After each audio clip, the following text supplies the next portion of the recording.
Assalamualaikum warahmatullahi wabarakatuh. Di video ini saya akan mengajarkan 3 cara untuk melakukan uji normalitas pada setiap variabel. Nah, untuk uji normalitas ini kita bisa melakukannya. Yang pertama adalah dengan menggunakan model Bell-Shape, yaitu untuk melihat secara grafik dan lonceng apakah hasilnya normal atau tidak. Nah, yang kedua adalah dengan membagi nilai standar squeeness dibagi dengan standar error. Nah, yang keempat itu adalah dengan menggunakan analisis uji Shapiro-Wilk ataupun Smirnov-Kolmogorov. Nah, untuk sebelum kita mulai, kita pahami dulu normalitas itu apa ya. Jadi, normalitas data itu artinya ketika data berdistribusi normal, di mana nilai yang sedikit atau nilai yang ekstrim kecil itu sedikit, lebih banyak nilai yang rata-rata, sedangkan nilai yang ekstrim tinggi itu juga sedikit. Maksudnya seperti normalitas hal yang seperti ada di dalam kehidupan sehari-hari. Nah, untuk ini saya akan menunjukkan contoh distribusi data dengan menggunakan bell-shape. Pertama, klik Analyze, Descriptive, lalu Frequencies. Nah, contoh yang akan saya gunakan di sini adalah HB POS-nya. Nah, untuk HB POS saya klik di sini ya. Lalu saya menggunakan statistik ya. Saya coba ingin lihat nilai mean, median, squeeness, lalu di sini ada nilai squeeness ya. Lalu kita bagi dengan standar errornya. Lalu kita standar deviasi kita bisa juga cari. Oke, lalu kita klik continue, kita charts-nya, kita pilih yang histogram show with normal curves. Nah, kemudian kita klik continue, kita klik OK. Nah, di sini kita lihat langsung di datanya. Nah, ini adalah histogram dengan normal curve. Normal curve ini yang seperti ini. Jadi bentuknya seperti bell shape, di mana nilai yang ekstrim kecil itu sedikit dan paling banyak nilainya ya frekuensi terjadi pada nilai yang rata-rata dan ekstrim tingginya juga sedikit. Nah, kalau seperti ini kita bisa lihat kalau data ini adalah berdistribusi normal ya. Lalu kita bisa lihat di sini nilai squeeness dibagi standar errornya. Kalau nilai standar errornya adalah nilai squeeness-nya itu adalah minus 0,217.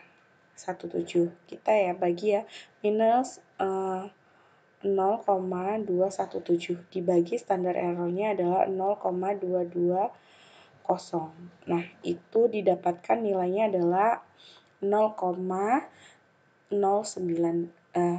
didapatkan nilainya adalah minus 0,986. Jadi di nilai squeeness-nya bagi standar error. Nah, itu menunjukkan bahwa distribusi data normal. Nah, distribusi data normal itu bila berada dalam rentang minus 2 sampai dengan plus 2. Jadi kalau minus 0,98 itu berarti distribusinya normal ya. Jadi rentangnya itu adalah di sini ya. Untuk saya tulisnya adalah mulai dari minus 2 sampai dengan plus 2. Untuk distribusi dikatakan normal. Lalu selanjutnya yang kedua adalah dengan menggunakan uji Shapiro-Wilk atau Smirnov-Kolmogorov. Nah, kita pertama klik Analyze, terus Descriptive, Explore.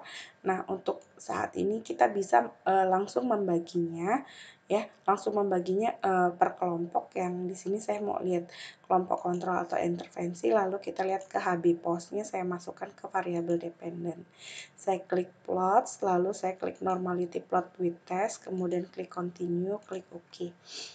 Nah, sudah. Nah, kalau sudah, ini kan ada nilainya. Kalau untuk sampel kurang dari 50, kita pakai ujinya Shapiro-Wilk. Sedangkan kalau sampelnya lebih dari 50, kita pakai ujinya Kolmogorov-Smirnov. Untuk uji yang kurang dari untuk hasil pengujian ya, untuk kurang dari 50 tadi kita juga melihatnya di bagian signifikan. Tapi kan di sini sampelnya masing-masing adalah lebih dari 50, maka ujinya adalah Kolmogorov Smirnov. Kita cek significant value-nya bila di sini ya ada tulisan this is a lower bound of true significant. Di sini bila p-value-nya lebih dari 0,05, distribusi data dikatakan normal.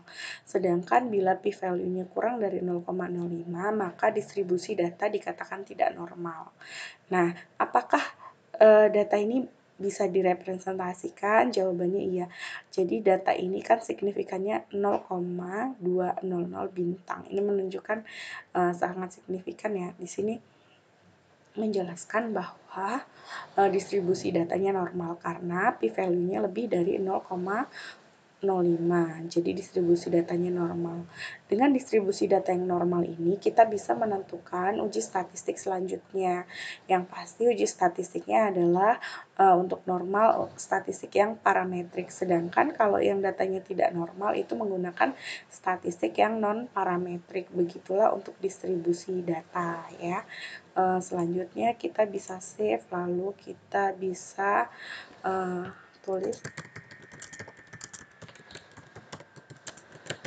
Nah, selanjutnya kita ekspor filenya bisa juga.